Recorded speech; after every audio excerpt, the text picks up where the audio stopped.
Here's a doozy for you. The IRD has released guidance on what counts as a taxable fringe benefit when employers provide health and safety gear. And a lot of people, including the New Zealand Safety Council, is calling it nonsense. Some things like safety glasses, earplugs and earmuffs are clearly aimed at protecting workers from job hazards and won't be taxed. But here's the weird part, if I'm reading this right. Hard hats, gloves and even high-vis clothing could be treated as taxable benefits unless they qualify as distinctive work clothing with a company logo. The guidance is complicated and depends on each employer's situation, but the New Zealand Safety Council's CEO, Karyn Beattie, says it is nonsense, and she joins me now. Karyn, good morning. Yeah, how's it going? It's good to talk again. I appreciate your time. So, look, you're going to have to kind of walk us through this one, but are we seriously at the point where construction workers, builders might have to pay tax on their hard hats? Well, just a bit of a preamble into that, right? So Yeah, great. the IRD have published. I actually received this through my private bookkeeper, and she sent me this and said, "Have you got a load of this? Like, have you seen this?" And I was like, "No, what's going down, Jackie?"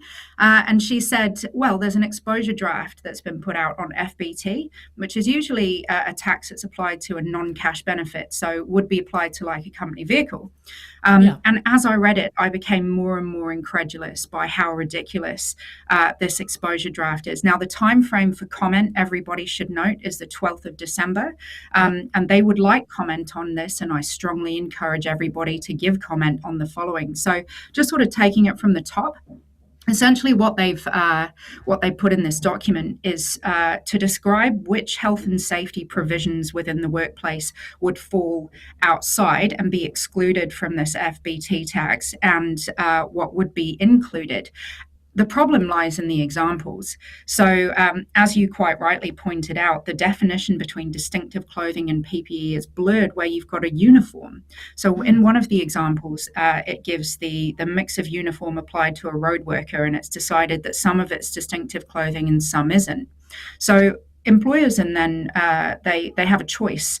Either they throw branding on everything, which is additional cost Yeah. to the business, which, small business and construction doesn't need that right now in order for it to fall within distinctive clothing, or you go at it from the perspective, because they're saying that risk is excluded. So if you in your safety program, you say, I've added this thing to my employees, so hard hats and gloves, to protect them against a risk, then it's included. But if you get it incorrect, or you have incorrect apportionment, then it's included. Now, the impact of this, I've said a lot of words there, basically, is that it's a disgusting tax grab.